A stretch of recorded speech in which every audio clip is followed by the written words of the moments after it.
Can you, okay, wait a minute. I can see it and our recording has started. Okay. Um, I'm gonna talk some about infrared. I thought kind of at the end, if you guys wanted more technical information, um, I'm gonna I'm talking about how we've transcended and how things have changed a lot because of COVID, and how my life has really I've had a very long career in photography, and how it keeps morphing. And I'm pretty sure every single photograph that I'm showing you tonight is an infrared image. So, okay, that did not work. All right, I have to move this. So my talk is about visionary art transcends into the physical world, portraying an expansive vision of awarenesses, possibilities with spiritual and mystical themes. Whether you are an infrared, black and white, color, ICM'er, or even a Lensbaby photographer, this exciting discussion, I hope, this is what you had written up with me, will be profound, thoughtful, thought-provoking, and transcendent. She picked up the pieces of her life and created something beautiful. From that day forth, she shone like the sun and changed the definition of broken. So you're going to see that photography to me is more than a job or a career. It has been, but it's much more of a lifeline and almost a spiritual thing for me. So did that just jump? Yeah. So I'm going to go way back. Photography found me when I was 16, and I've had incredible mentors, and I have always mentored people going forward, because if it wasn't for these people, I wouldn't be where I am. So my high school teachers and my art teacher, my music and art teacher, they were like fantastic, because I was, when you're in high school, you don't really know what you want to do with yourself. And I wasn't really good with grades, and I wasn't really good with anything. And I was trying to find myself. And so I started taking art classes. My music teacher encouraged me to do that. And I'm taking these photographs with a point and shoot, one of those Instamatics with the little, that little column that went up and you put the flash cube on top. That really dates me. And that's what I was taking photographs of. And my teachers were saying, wow, you got a really good eye. And I'm like, I don't know what you're talking about, because I was just having fun. And I think it's really wonderful when you find something that you have fun, and then you really, you can do it too.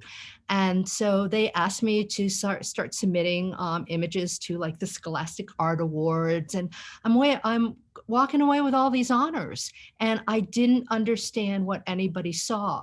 And then one time my parents invited over professional photographers for dinner. I thought that was really kind of like, what are you guys doing here? And next thing I know, we're talking photography. They're looking at my work. They're looking back at each other. They're looking back at my work, and they're saying, you really have a good eye. And I'm like, I don't even know what that means. I'm just photographing friends. And so once they got me into their darkroom, I was hooked.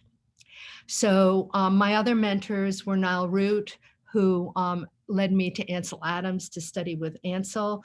And then Joe and Arnold, they were I went to undergraduate school at Rochester Institute of Technology. I was a biomedical photographer. And then Joe and Arnold were both disciples of Minor White. So I got both. I always wanted to study with both. Unfortunately, Minor had passed before I got the chance to do that. So it's been really, I don't know, I may be having I think I think I have to end my show. Sorry. For some reason, it's on timer. So we'll try it one more time. So I was a fine art photographer. Okay, can anyone help me with this? All right, I got a problem here. Do you guys know why let's see if this will work. Share your screen again. Yeah, because it wasn't doing that before. Yeah, share it again. And it's not moving now. All right, let's see if this works. So My journey in my life changers was going to RIT, and I was a biomedical photographer. And I really was not very good. I didn't realize photography was so scientific and you had to learn all that. And so my teacher basically, Niall Root, said, you're going to flunk out of this class basically, but if we can switch you around to do photography as a fine art and you go study with Ansel Adams, we'll be good. So, when you're like 21 or 22, of course you're going to go study with Ansel Adams. So I became a fine art photographer. I became an educator. I was single mom. My kids, I still am, obviously. And so I had to raise my kids by myself. I didn't want to put them in daycare. So I figured I could do photography. And I did have a gallery in a school. And then I realized that that's not going to make enough of a living for me to support my kids. So I started wedding photography. I had a huge wedding and portrait photography business. I live near New York City. So I was in magazines all the time, and I was a storyteller. And what I did is how I separated myself out from everybody else was the infrared, because the infrared was something unique. Not many people were doing it, and it was very romantic. And I'm a storyteller, so infrared does that. I'm very much into the healing arts right now, which I'll talk about that. And I am an author. I've authored 4 books, three, which is one is hand colored and 3 are infrared. So my sons, one is a photographer and one is a doctor. The photographer, the photographer is the one that he's a photographer for the city of Cambridge in Boston. And then my other son is a doctor, and he and I do a lot of healing artworks workshops. We work with nurses and with doctors and with other people because it's very healing. And especially right now, photography it's so accessible with the phones, with your iPhones, your smartphones. And so I feel that it's a wellness, it's an activity and something you can do. I don't know about you guys, but like yesterday, I was done teaching. I was exhausted and I was like working myself up. So I just went out and shot. Even if it's 1 or 2 photographs, it just makes such a difference. So photography for me is how I heal.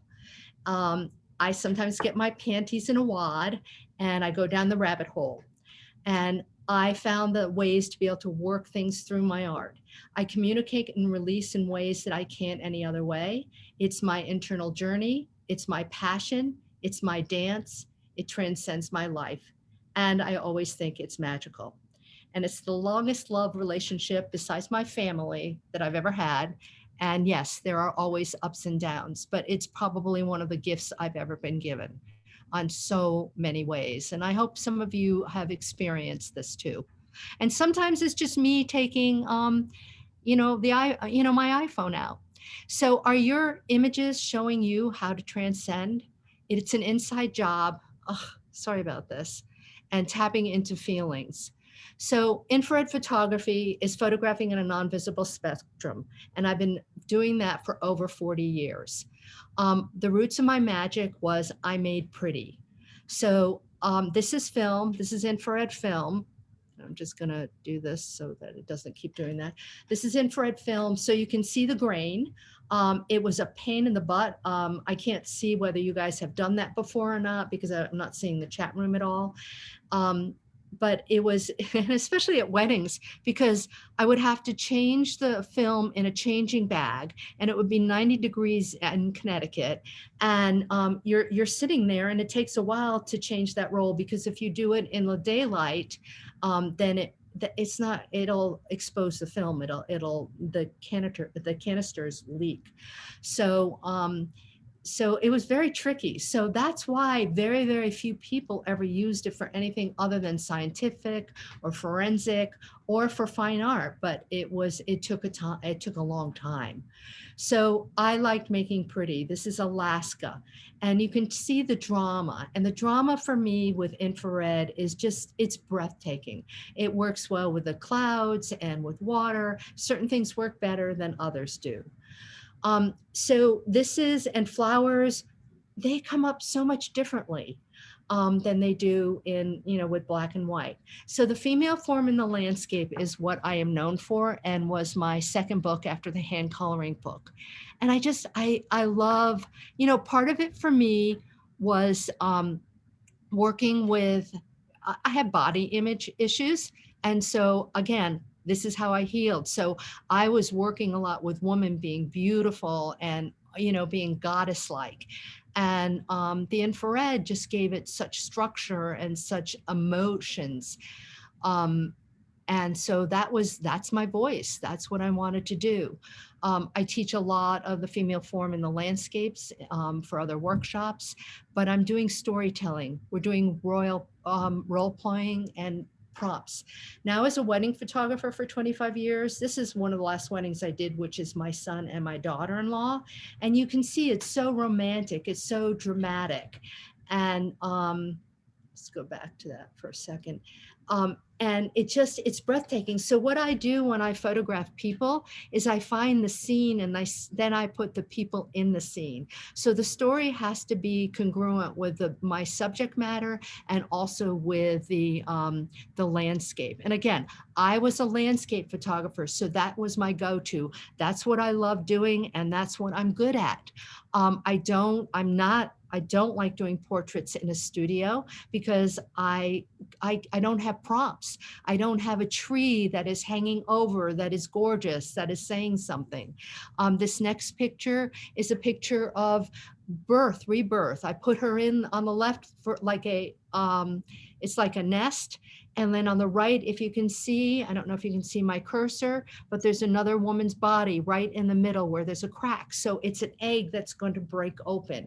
So again, it's storytelling. And I waited for the clouds, because for those of you who have done infrared know that clouds and especially northern skies, where you have a lot of, it's very dark. It's because of polarized light. So it was a really good mix for that. So and I go on a lot of vacations, and that's when I do a lot of the photographs too. This was roots coming up, and I loved her body, so I stuck her in where the roots were. And this was during a workshop I taught at Santa Fe Photographic Workshops, and this girl was just hysterically laughing and just having a really good time. And so my images are very, very minimal. I'm sure you guys all know this and do this, is that everything in your image has to be there for one of two reasons, which is composition and content. And so that's why I loved how the background was very, there was nothing distracting her. It was just about her holding her breast and just laughing and just being, just really, really enjoying herself. This, to me, this is at Main Media where I teach, and it's roots. And it's roots, and it's like her being a part. I want my models to be a part of the landscape. That's my story. And so did she root the, roots, or did the roots root her? And so I loved her hair too. Like, again, everything for me is done purposefully. So I loved the hair, how it was almost the colors of the roots that were hanging down, and the roots were dead. So is she new? Is she being reborn? I don't know, whatever story you want to tell. But this is what I like doing. And I love working with women and models. And it adds such another thing, because I don't think there's that much difference between us and nature. Simple. I can split tone. I do infrared black and white. This is down in Virgin Gorda, and this was under a goddess series that I did. This is in New Mexico, where, again, what's really wonderful is the sky and the clouds. And I don't know, sometimes models come and they know my work, and then they bring props. So she brought wings. And so I got down really low, and I let her just, show her wings, and she just was very comfortable, and loved being a model. She's also a photographer. So again, I look at my landscapes, and then they tell me where to put the person. I do a lot of bodies in water. That's where I started. And so I had her dancing. I found a box, and I asked a model to get in it. So there is more to creating than making pretty. You saw that I made pretty with weddings, but there was a time when, this is in France, that I just started making pretty. This is in Texas, but I started using a Lensbaby. I don't know how many of you have used Lensbabies. This is all Lensbaby imagery. And so we're talking about transcend. It's to go farther than you have.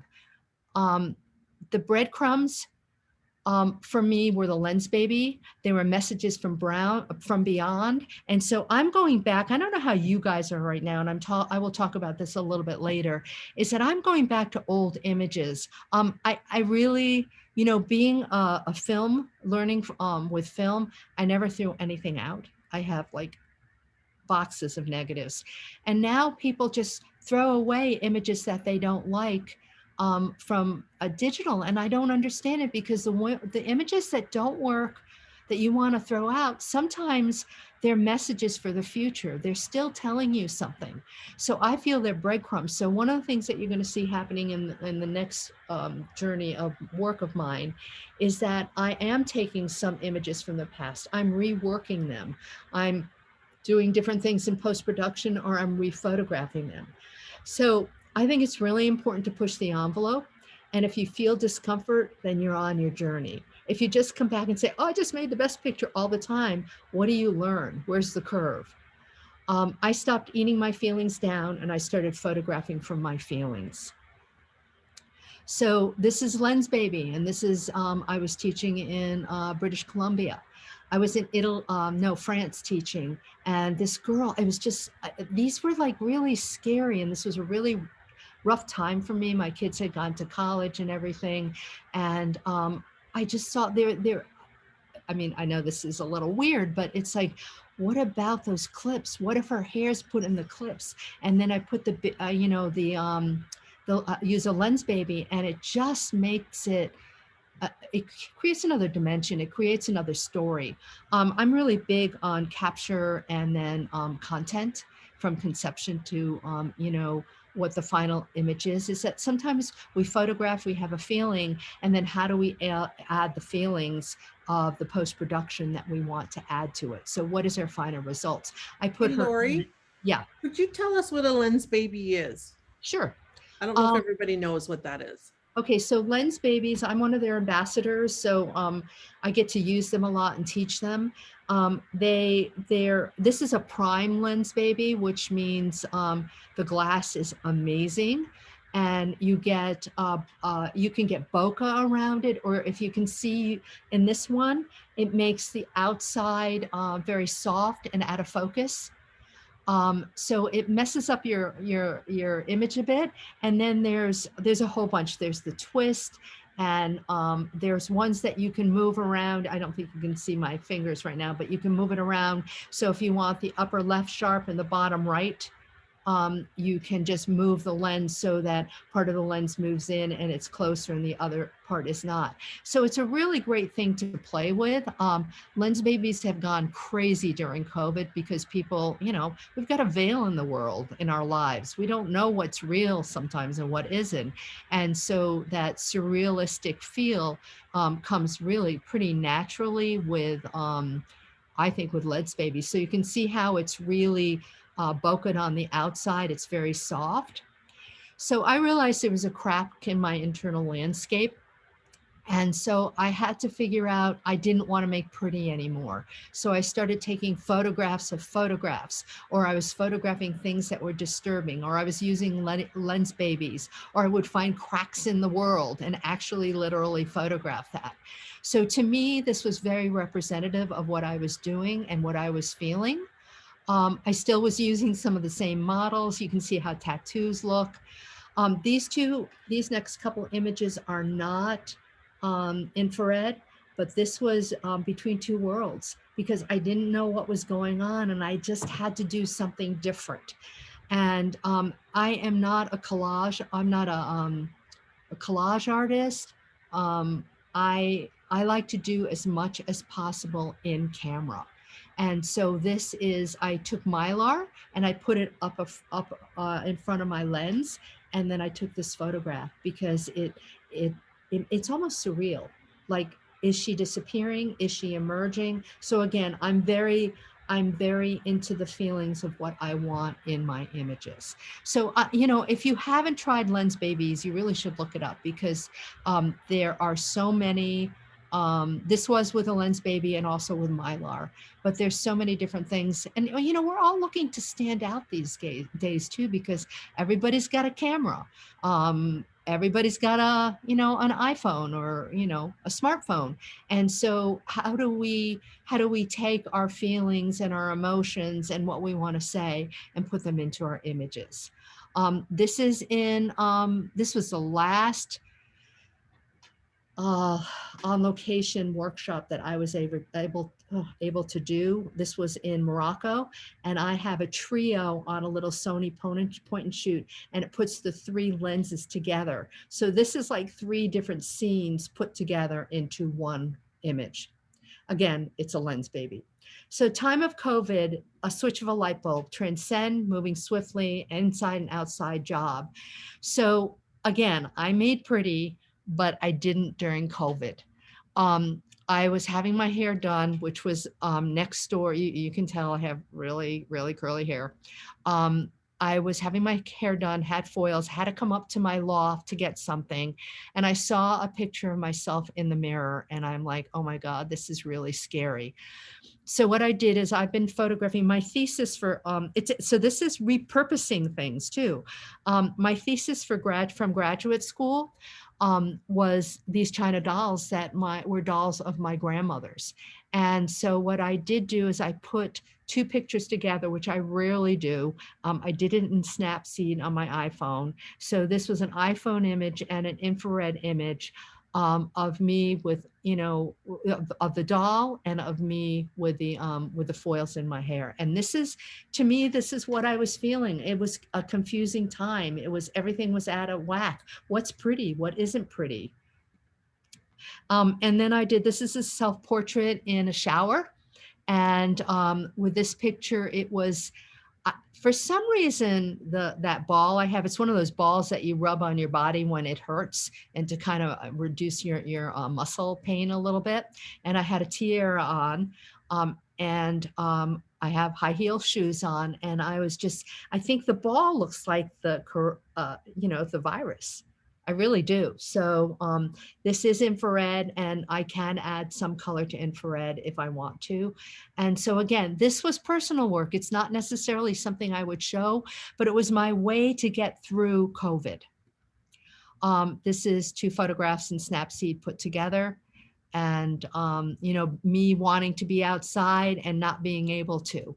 So what has happened to me is I feel like I'm time traveling. So before COVID, I was in a plane every single month teaching a class or going on some location to photograph. And then obviously with COVID, that stopped. I was very lucky this past year. I was able to go to Santa Fe and up to Wisconsin to teach.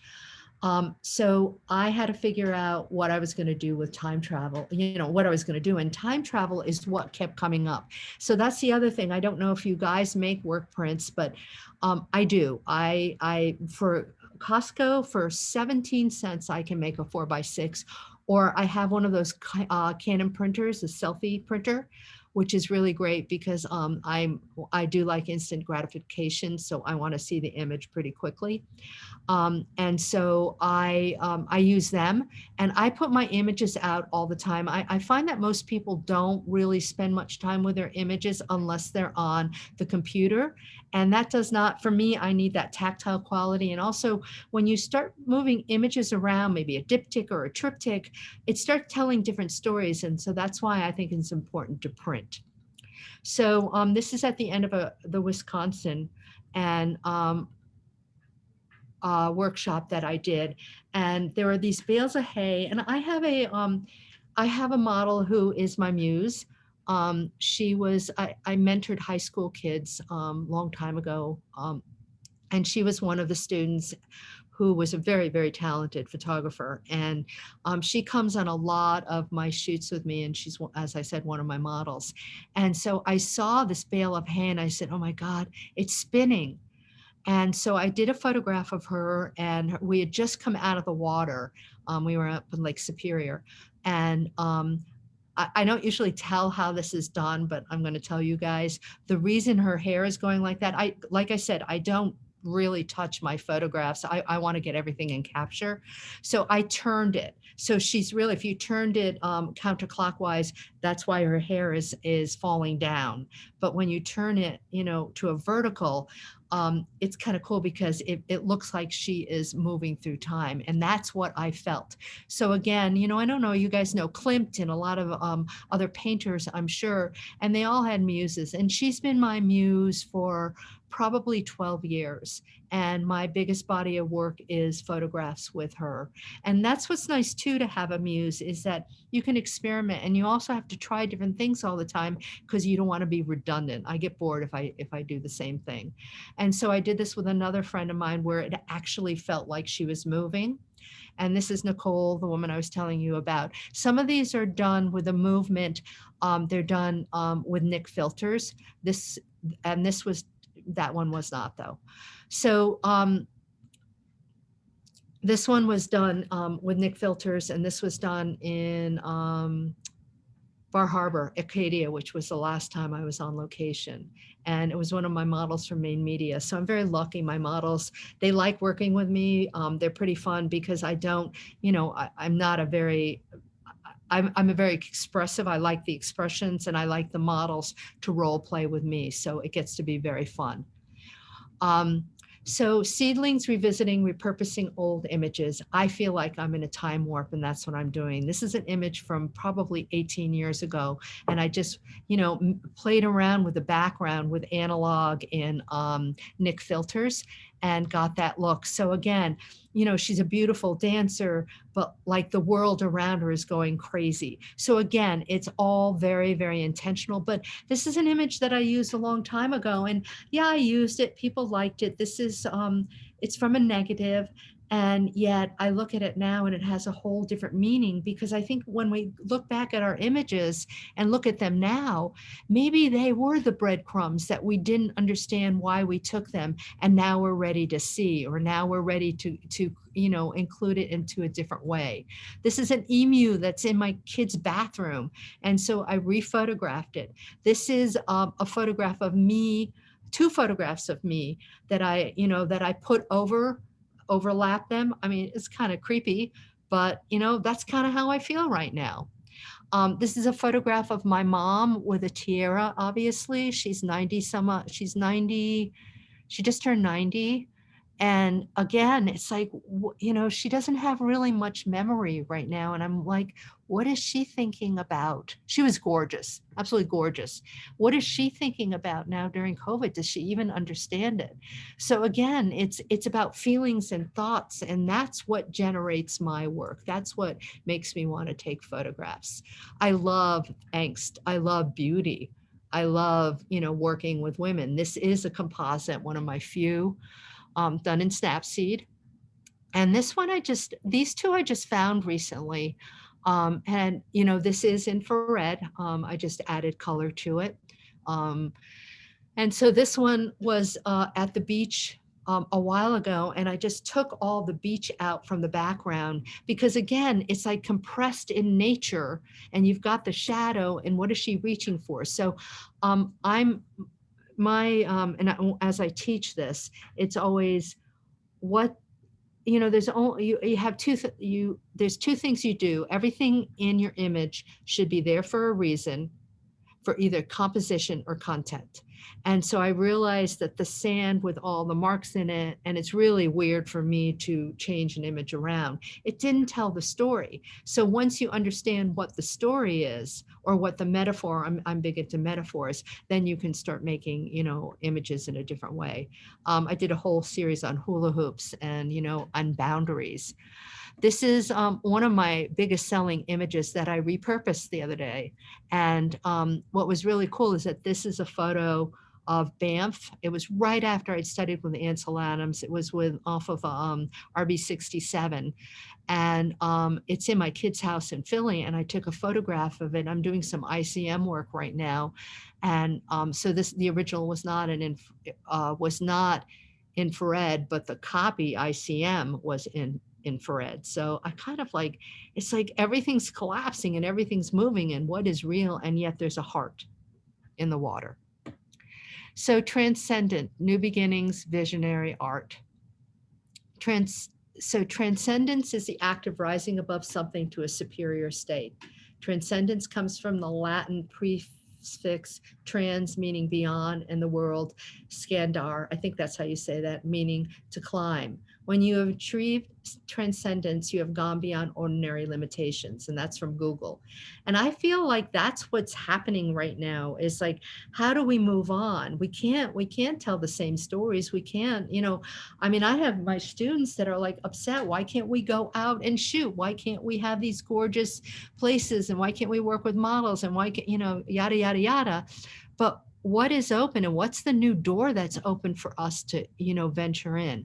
So this picture is really meaningful for me. This was in Santa Fe recently, and it has the spiritual components. The last group to me has spiritual components, like very much metaphors. Is that a halo above her head? Why is she, she's letting her whole body, be exposed. And like there's this little area that's been eroded that just looks like a nest. So I'm finding that the spiritual, end of things are coming, becoming very, very important in my work, and they become transcendent. I made her twice in this image, and then there's this movement.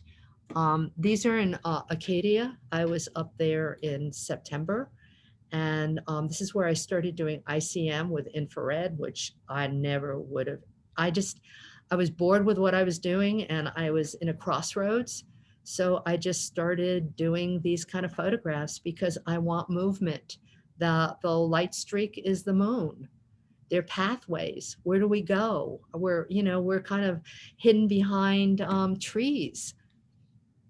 So one of my this is a quote from one of my students recently on an Instagram post of mine. Yes, rather than view the past 2 years as what has been taken away from us, view the world as what we were missing while running way too fast. And I think that is huge, is that we have to slow down. We don't have a choice. We're home. I am making more work prints and pairing them up and seeing what stories, having a relationship with them. So I think that's a really good way to look at things. I mean, I know, yes, it's horrible what's happening, but there's also, we have more time. I mean, like I said, I'm not in a plane every single month. I can spend that time looking at my images or making more imagery. This is back in Bar Harbor, and it moves me. Are they works of art? That doesn't matter to me. These are images that I need to make for me, and there's stories that need to be told by me. I don't usually figure things out till maybe years later when I'm ready. This is in Philly. So some of these are in Philadelphia and some are up in Acadia. But there's a serenity, but there's always that movement. So we see things that are sharp, but at the same time, we see things that are moving. I don't know how many of you have tried ICM. I was very adverse to it for a long time, but it's kind of fun. And again, these images may take me nowhere, but it's making me feel good. I did do a composite here where I put a headless person in the picture, and that's my grand cat. So my inner landscape of 50 years is what I have been doing in my with my photography. It transcended even more during COVID. You can see, pretty much everything is in a chronological order. So you can see how I started making pretty, and then I start telling different kinds of stories. I always thought, I grew up in a family where you had to make pretty. If things were negative, there was something wrong, and you ate down all your feelings, and that was wrong too. So I have a means of feelings that, that I may not want to express any other way, but I can with my my work. And COVID has given me almost permission to do that even farther. And we can see that with work that's being up on IG, Instagram and other places. So I never stopped believing. Why I teach is because I think it's one of the greatest gifts that I have been able to do is teach, because to pass on my passion, to pass on, to other people. Um, I'm not your typical teacher. I don't particularly like talking about technical. I have a tech partner. Her name is Shelley Vandegrift, especially with infrared because it's so technical. I understand it. I just don't talk tech. But why I teach is it's like it, I don't know who's the more gift, me or to my students, because it's about how do you take your work and make it your own? How do you take your work and reach, and express yourselves in ways that you can't express yourself any other way? And that's basically, I think, why we all take photographs. But teaching has been, it's fluid. I taught college for many years, did not like that venue. So now to teach and be able to, I can look at a person's work and know more about them because they're mirrors. And so for me to teach, people are showing me their work. So I obviously will just ask them, why does this keep happening? What keeps showing up in your images all the time? So this is shameless marketing on my part, but I do have upcoming workshops coming. I actually have one this weekend, which is infrared class. We have a couple spots left, and it's from A to Z, and it goes through everything. And then with Santa Fe, I have a hand coloring class coming up in April. And then Wild Rice is Transcendence. It's really cool. It's the female form in the Lake Superior landscape. Main Media is the Main Media one. I don't know what the date is. It's sometimes this summer. And then I'm doing 2 workshops if you are interested in infrared, because you guys are not far from that if you're in Utah. One is capture to print, so you really learn the technical piece, and then you learn the aesthetics. And then storytelling with infrared, which is in September. So it's actually, we tell different stories with infrared because infrared has a surreal quality. It's very romantic. It's just very light and airy. So I don't know, you can take a screenshot if you want, but I'd love for you to follow me and, show me work on one of my platforms. I also have a group called Visual Visionaries on Facebook, and a lot of my students will post their images and talk to each other. So it's kind of a platform. And some people are adding more colors to their infrared, and so it's a really great way for them to find out more on how to do that. So I am going to read a poem, and then let me escape from this, and then we can open up to Q&A. I really like poems a lot. So it's She Let Go. I don't know if you guys have ever heard this. It's by Safire Rose. She let go. It could be she or he. She let go without a thought or a word. She let go. She let go of the fear. She let go of the judgments. She let go of the confluences of opinions swarming around her head. She let go of the committee of indecisions within her. She let go of all the right reasons. Wholly, completely, without hesitating or worrying, she just let go. She didn't ask anyone for advice.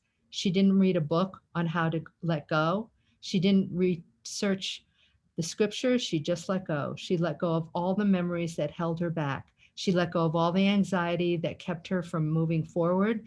She let go of the planning and all the calculations about how to do just the right thing. She didn't promise to let go. She didn't journal about it. She didn't write the projected date in her day timer. She made no public announcement and no ad in the paper. She didn't check the weather report or read her daily horoscope. She just let go. She didn't analyze whether she should let go. She didn't call her friends to discuss the matter. She didn't do a 5-step spiritual mind treatment. She didn't call the prayer line. She didn't utter one word. She just let go. No one was around when it happened.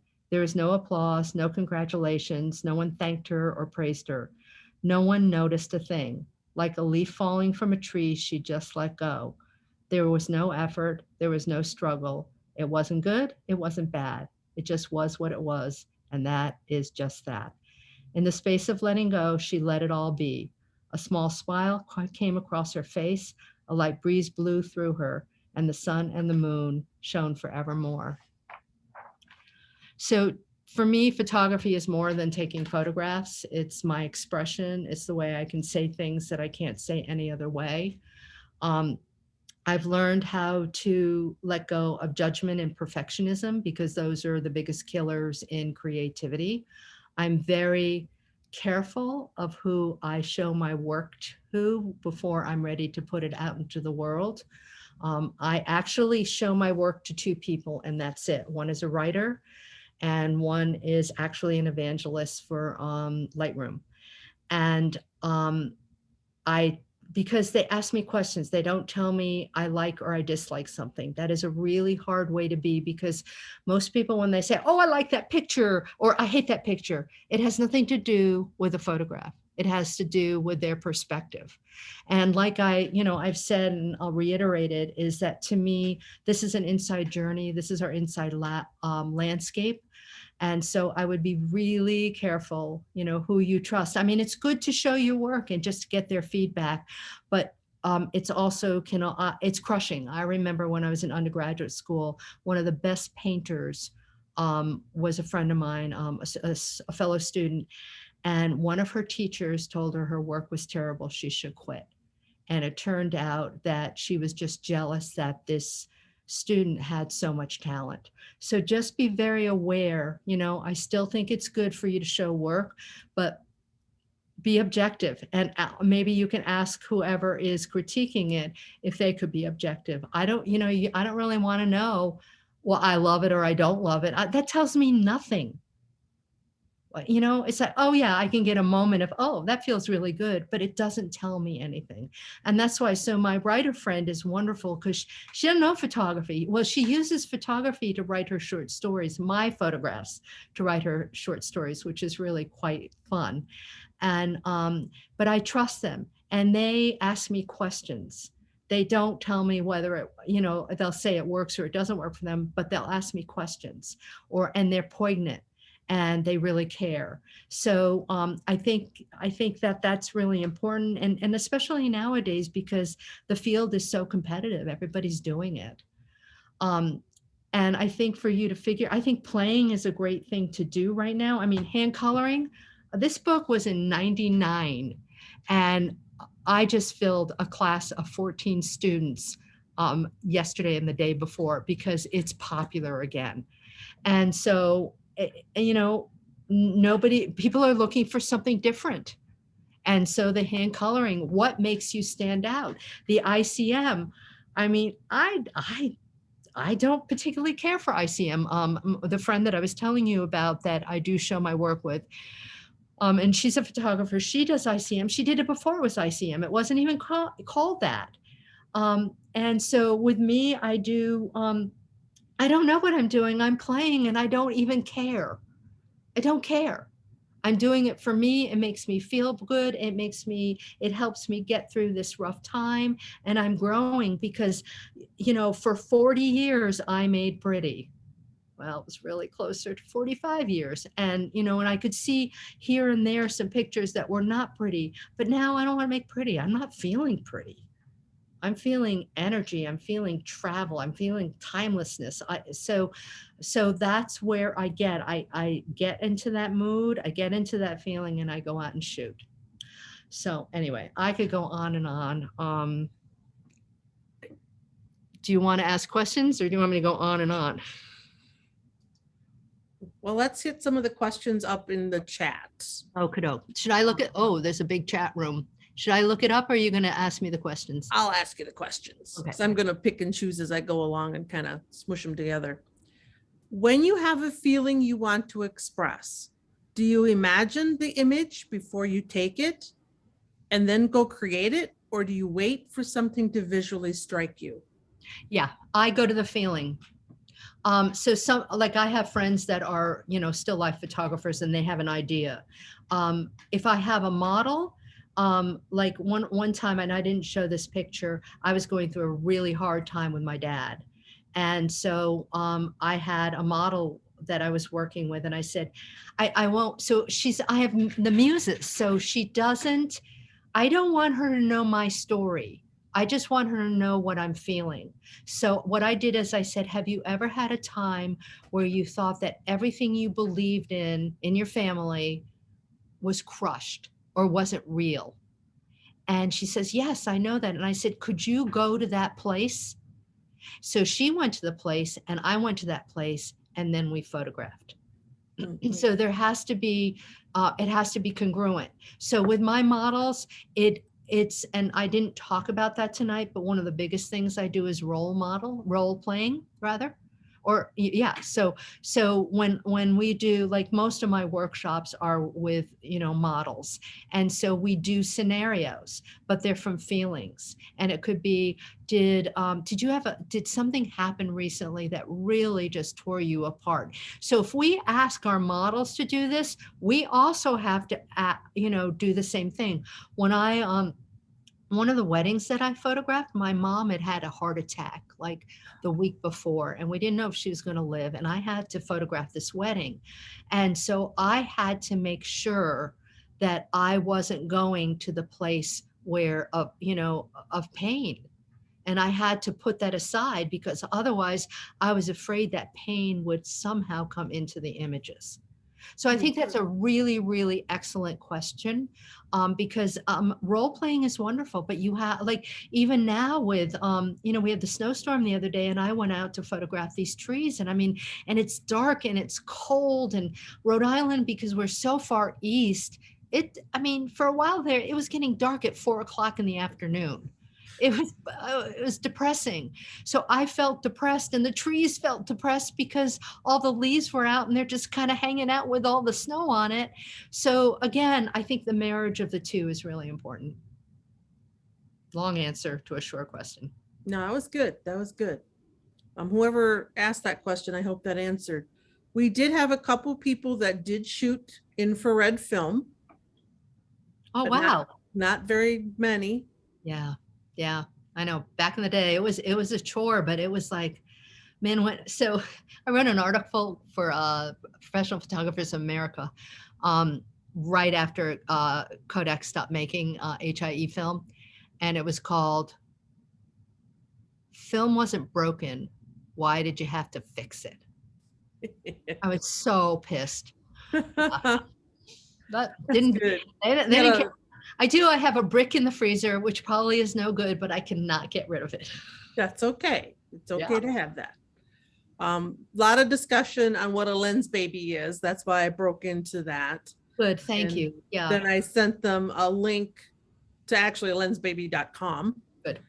I made the comment, you are a very brave woman to have your picture taken during hair processing. I'm like, oh my word, lady. And I have this crazy hair, so it's just like, I was just even being weird that day. Yeah. And somebody loved the Let's Go poem. She let go poem. Thanks for sharing that. Mhm. Yeah. Let's I see. do. I had a question. Sorry. I do a lot of poems in when I teach, because I just think they're really relevant and they kind of set us into a mood. And this is the poem that I use the most, because we just have to let go of all the shit that we're carrying around with us. Mhm. Okay. Sorry, Shirley. You want That's to? okay. You had mentioned using Snapseed a couple times. Mhm. Are you doing that on your phone or an iPad? Both. Both. Okay. Because you can't seem to get that on a computer. You can't. I I do. So I teach smartphone classes. Mhm. And I love, because I'm just, I don't like doing it on the computer. So I think Snapseed is my favorite for composites. And when I was flying a lot, I was doing it on my phone, because you're in an airport or on a plane for hours and hours, and you could spend 1 hour, maybe 2 hours on Snapseed and doing this. I do have an iPad now because I wanted the pen. Okay. So I use both. I go back and forth. Okay. Yeah, but it's really fun. And sometimes when I don't understand an image, I'll just stick it in Snapseed and play with it with different ways. I do that too with I use Nik filters and I also use Luminar where we've made presets for both. So you know, sometimes I like to play and not it's like crossword puzzles. I Yeah. don't care about the outcome. It's just let's play. What filters do you have in Nick? Somebody asked. I have them all. Yeah.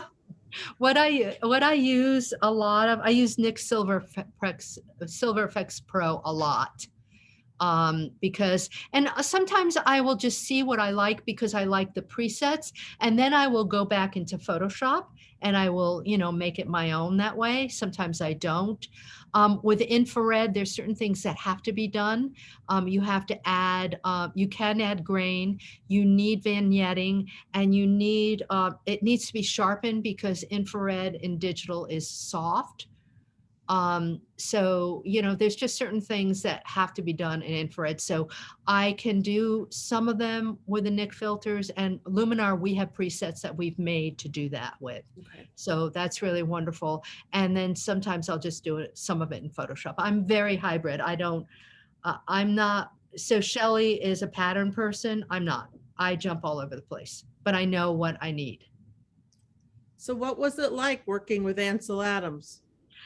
Amazing. That's what they Um, thought. Yeah, it was really, really amazing. It was probably one of the highlights of my careers, of my life, not careers. Um, yeah, I mean, to see him in Yosemite and talking to him, we were out talking, just him and I, and he was looking at my portfolio, and you know, his hands were all crackety, you know, and arthritic, and behind him was, you know, cathedral. Um, uh, Cathedral Rock, and he looked like the rocks. He just looked like he was part of that landscape. But he had so much. I mean, he had such a love and a passion. I learned the zone system from him, which I don't know how many of you know that, but for you know, in the darkroom in the film days, it was really, really important. And yeah, it was a very special time. Changed my. I wanted to be Anselette, a female version. So that was a time that all I did was landscapes. Yeah. Do you have infrared or infrared converted cameras, or do you convert in post-processing? No, I do not convert over in post processing. They wouldn't look like infrared. So I use a 720 conversion, which is my favorite because it mimics uh, the HIE Kodak film, which is what I want. So this is, you know, going back to what was asked before, is that, you know, you have to have a little bit of grain because right now in the digital there's no grain, and you want to have some of the textures. So 720, I just saw Randy asking 720 conversion. 720 Yeah. makes it look, it's converted. So there's the light spectrum. And over here is the visible light, and over here is the non-visible light. In the middle, you've got this range. So we start with 590, 570, which has a lot. Some of you may know this of Led Zeppelin and some of those, the Grateful Dead. Their album covers were really crazy colors, and they use Ektachrome infrared film. And so what that is, the lower spectrum, so it's around the 590. So if you like those garish colors, which I won't even tell you how I think about them or feel about them, because a lot of times people are using the colors just for wow purposes, and the photographs suck. You know, there's no composition, there's no storytelling at all. So if you like those bright reds and that funky blue, that's the lower end of the spectrum. Then the 655 is a little bit is more into the infrared spectrum. 720 is that's what most of us use. That's what I've always used. That was what the HIA film was. But then there's also an 850. So if you're a landscape photographer and that's all you want, and you really want heavy infrared, that's what you go to. So it's where it falls in the spectrum and what you like. you know, we have it in my book. You know, I have 2 infrared books out, and yeah, this one, and then we have an update of it that shows you the charts, and you can look it up too to show the charts for the different wavelengths and the different filtrations. So that's personal. Honestly, 720 is my favorite. I do get a little bit of color when I'm with a little more color with 655, but I also have a full spectrum camera. I use Kalari Vision in New Jersey. They're close by me. And so what it is I can use different filters. Like if I want to do a 590, I can. Like, so when I went to Morocco, I didn't want to bring a lot of equipment. So that was one of the equipment I had with all the different filtrations. So I could do a 655, or I could use a polarizing filter, or I could do a 720. So you have a full, what do they call it? Full spectrum conversion, and then you put the filters on the front. Right. But that's my point and shoot. I'm talking to Ilya this week because I'm thinking about changing it up a little bit. I'm a Canon user. So my Canon, I have 2 Canons that are converted to 720. Okay. Because I've got a full spectrum mirrorless that I use now. Yeah, they're great, right? Yeah, works great. Yeah. And then I can use the different filters depending on my mood. That's what it's about. Absolutely. And that's what, you know, that's what's so important about photography is what are we trying to say? It's like we take these pictures sometimes without either having a feeling or knowing what the feeling is. We can shoot through it, but then how do we do the post-production so it works together? I think I've got everybody's questions off the chat. Oh, one more that I had. You mentioned that you had a negative and then you used it, I think, to make a composite. Are you scanning your negatives, or how are you getting those into the digital world? No, I don't think I mentioned that. I'm taking old photographs and either cutting them up, rephotographing them. I mean, I used to have a negative copier, but I don't now. So everything that I am doing is I reshoot it and then I put it into Photoshop. So you're reshooting the photo that you printed? Yeah. Got it. Yeah. Interesting. Yes. Interesting. Yeah. Okay, you guys can start unmuting yourself and asking your questions directly if you want, because I'm afraid I'm going to mess them up. With the camera conversions, do you have to do terrifically long exposures? I've experimented with an infrared filter on a regular mirrorless, but found the exposure times to be prohibitive. Okay, I definitely don't. I mean, we've told people that are thinking about going infrared. Infrared's expensive. It's at least $300-400 to convert right now, I think. Excuse me. But the thing about using a filter is, like that person said, the exposures are hugely long. You really need a tripod, and it does a weird color cast to it. You know, this infrared A to Z class that we have this weekend, there's one person that that doesn't know which camera to buy. So we said, rent one, try the 720 or try the full spectrum with it. And so rent it to see what you want, because they're a very different feel, very different emotions. So that's what I would do. I am prejudiced to the 720 just because, 40 years of using an IR film that was at 720. Yeah, but this person is correct that if you're just putting an IR filter on a regular digital camera, yes, you do have some really long exposure times, which makes it not fun. No. Because I mean, to try it, yeah, go for it. But I mean, they're long exposures. You have to have a tripod. If there's anything moving, including trees, it's tough. We had a student in one of my last A to Z classes that brought in a camera, rented a camera with the filters. And he finally, by the last day, got it down, but it took a lot of work and a lot of patience. But anybody who is thinking about going the infrared route, let me speak from experience, do a lot of research first. Mirrorless is the better way to go as opposed to trying to convert an old DSLR that you have sitting around. So why do you say that? Because you can actually look through the viewfinder and see what you're looking at, and your picture is there. Right. So that's a problem that I have, is that I'm so used to looking through, a DSLR camera, Mm-hmm. that it's really hard for me to look through, I don't like seeing a live picture of an infrared. Oh, you don't? Oh, I do. I love no, it. I don't. I But love it. And this then is you know it's going to be totally different once you throw it into Photoshop and start doing swapping channels and Yeah. things like that. So Yeah. I mean, I do, like I said, I do have a point and shoot that is mirrorless, but it's just taken me, I don't like change in equipment. I don't. I I don't. like easy. Yeah, I like easy. So I don't even think. I mean, so when I shoot, I get so into it, I forget that anything's happening in the world. And then if I have to stop and think, I can just do it by rote. But yeah, I hate to say this, Shirley, but you are right. It is the way of the future. It's what everybody's doing. And there's more equipment coming up. And, you have like Kalari Vision they have just started these clip filters that go I saw between, those. yeah, go check them out. If you buy anything, tell them I sent you.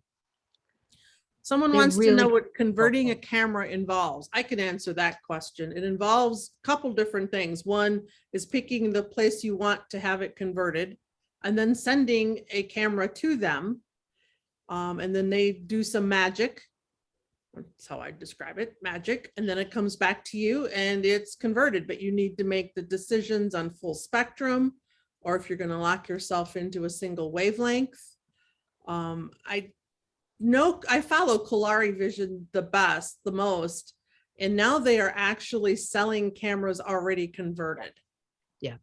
So you don't necessarily have to have an old camera or buy a camera to ship it there and then have them ship it back. You can buy one directly from them, and they do have some point and shoots too. Mm-hmm. Mm-hmm. Or rent. I mean, like I said, there's lens rental and places like that for you. Like I had one student that didn't know, which mirrorless camera he wanted, so he rented both and then decided which he wanted. And the person who asked that question, sometime if you happen to be near Bruce Smith, ask him about converting cameras. He's got some stories. My husband's got some stories about converting cameras, because I think in the beginning he actually tried to convert one himself. Ooh, Yeah. That was brave. Yeah, it was brave. I did. Is he still on? I don't even know if he's done. Yeah. Yeah, he's on. Yeah. It only took me 3 tries. Not bad. I'm impressed that you got it in 3 tries. Well, I was experimenting. First time I just went and took the hot mirror off completely and left the bare sensor, which causes focus problems. Mm-hmm. So the second time I took a clear protective filter and cut a little rectangle and used that as my hot mirror. And that, well, I don't cut glass that well, so it was kind of scratchy. So on the third time, I actually went out and bought I think it was a 2-spectrum filter and put it on there. I spent $100 from Kalari Vision and did it right. The filters are expensive. He did a lot of infrared stuff before I even thought about it. And then, so I got to get a leg up on a lot of it because of his experimentation. Oh yeah, which is helpful. So you knew. The other thing you have to have is a lens hood, because flare and hotspots are really something that are touchy with infrared. If there are enough people that are interested in infrared that are on here that aren't normal members of the camera club, please do join and let me know, because Bruce can resurrect, or one of us can resurrect a presentation on infrared that we've done in the past.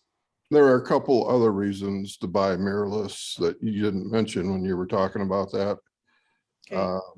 One thing is a DSLR will focus on visible light, which is not the same as infrared light. So unless you have your lens calibrated for focusing, it won't focus correctly. And if you do have it calibrated, that means you're going to have a problem if you switch lenses. And the other problem is exposure, because the DSLR will, meter on visible light, not infrared light. So the first camera I had was a converted one I bought off eBay, and it wasn't calibrated to anything. And it was a long learning process. Yeah. Yeah, for everyone. And I mean, I agree with you. I still like the DSLRs, and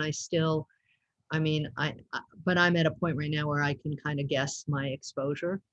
And Yeah. I don't change lenses, because then you get, I did change lenses when I was in Bar Harbor, Acadia, and I got so much crap, so now I have all these, dots, and, so it's going in for cleaning again in like 2 days.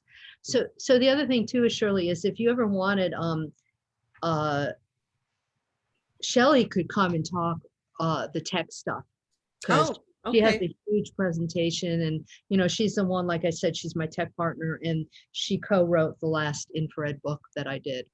Okay, cool. Really great. She comes out, she doesn't come from, she always loved photography, but she had like a real career. Mine was a real career, but it was a different real career. Well, if we get enough interest, I'll look you up. I'll talk to you about it, and we'll see what we can connect up. So I'm going to stop the recording. Believe it or not, we've been recording all this time. And